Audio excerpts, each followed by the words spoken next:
एक बार की बात है, एक छोटे से गांव में कई सालों से लोग खुश रहा करते थे। लेकिन एक दिन उस गांव में एक ऐसी घटना घटी जिसके कारण लोगों में डर फैल गया। बच्चों ने खेलना बंद कर दिया और गांव में लोग जल्दी घर लौट आते थे, क्योंकि उनके अंदर एक ऐसे दर्द ने जन्म लिया था जिसका कोई इलाज नहीं था। कई लोग उस गांव को छोड़कर जाने लगे। इसी बात की चिंता से गांव के सरपंच और गांव के लोग इस बात पे चर्चा करने लगे। राजू, ये अपने गांव में क्या हो रहा है? सारे लोग डरे हुए हैं। औरतें, बच्चे, बूढ़े और नौजवान भी डरे हुए हैं। ये राजू की मौत की घटना के बाद गांव का माहौल बहुत खराब हो गया है। पुलिस भी उसकी मौत का कारण पता नहीं लगा पा रही है। मैं तो राजू से कुछ दिनों पहले ही मिला था, जब तो मुझे कुछ ऐसा नहीं लगा था कि उसकी मौत होने वाली है। तुम कब मिले थे उससे? हाँ, मैं कुछ दिनों पहले राजू से मिला था, तो मुझे राजू को देखकर यह नहीं लग रहा था कि उसको किसी बात की चिंता है या किसी बात की परेशानी है। वह मेरे से बहुत अच्छे से बात कर रहा था और बड़ा खुश था। पर उसकी मौत की खबर सुनकर मैं एकदम चौंक गया, और उसकी मौत का कारण पुलिस भी पता नहीं लगा पा रही है कि उसकी मौत कैसे हुई है। मुझे लगता है कि यह उस चुड़ैल का काम है और उसी चुड़ैल ने अपने राजू को मारा है। मैंने अपने घर वालों को तो बोल दिया है कि वे देर रात तक बाहर ना घूमें और अकेले नदी के पास ना जाएं। आप भी अपने परिवार वालों को सचेत कर दो ताकि वह चुड़ैल आपके पीछे नहीं पड़े। कुछ दिन बाद उस गांव में रमेश का बेटा मोहन आया। मोहन बहुत होशियार लड़का है। वह अपनी पढ़ाई पूरी करने के लिए गांव से शहर गया था। मोहन जब गांव में आया, उसने गांव की हालत देखी। गांव का माहौल बहुत खराब था। मोहन को कुछ पता नहीं था कि गांव में थोड़े दिन पहले राजू की मौत हुई है। तो मोहन इस बात का पता लगाने काका के पास गया और उसने काका से पूछा कि गांव का माहौल खराब क्यों है। काका, गांव का माहौल इतना खराब क्यों है? गांव में सब डरे हुए हैं। बच्चे खेल नहीं रहे, औरतें घर के बाहर नहीं जा रही हैं। सब लोग शाम को जल्दी घर जा रहे हैं। क्या हुआ गांव में? क्या कुछ गलत हुआ है?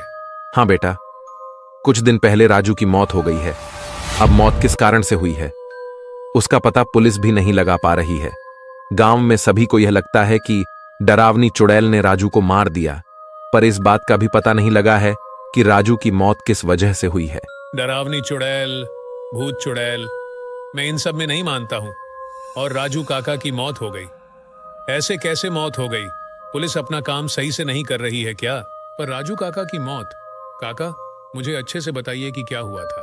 अच्छा सुनो बेटा, एक दिन अचानक राजू की मौत हो जाती है, जिसकी खबर सुनकर पुलिस वहां पर आ जाती है। पर यह मौत नहीं थी।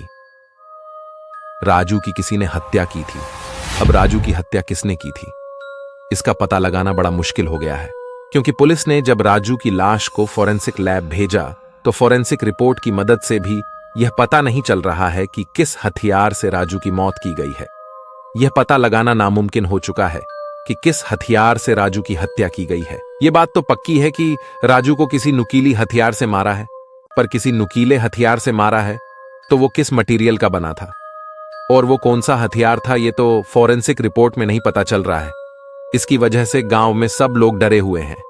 मोहन इस बात का पता लगाने पुलिस ऑफिसर के पास जाता है और बोलता है, क्या कर रहे हैं आप इस बात का पता नहीं लगा पा रहे कि राजू काका की मौत कैसे हुई है?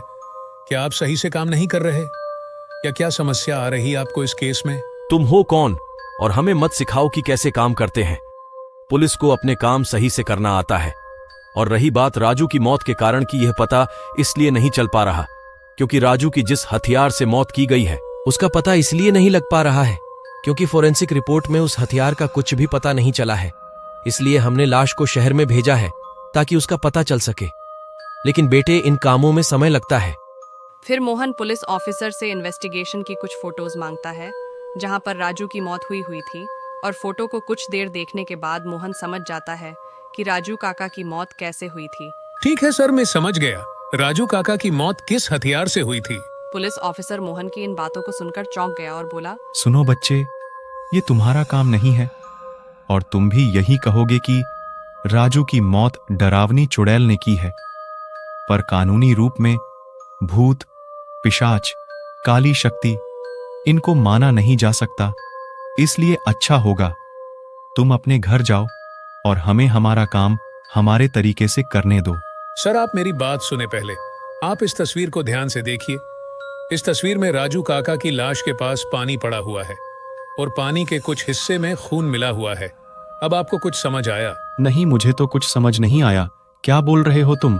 सर राजू काका की मौत एक बहुत नुकीले हथियार से हुई थी और वो हथियार बर्फ का बना हुआ था। इस कारण फोरेंसिक रिपोर्ट में कुछ पता नहीं चला। जिसने भी ये काम किया था उसने बर्फ के हथियार को वहीं रख दिया और बर्फ का हथियार पानी में बदल गया, जिससे सारे सबूत मिट गए थे। फिर पुलिस ने अपनी छानबीन चालू की।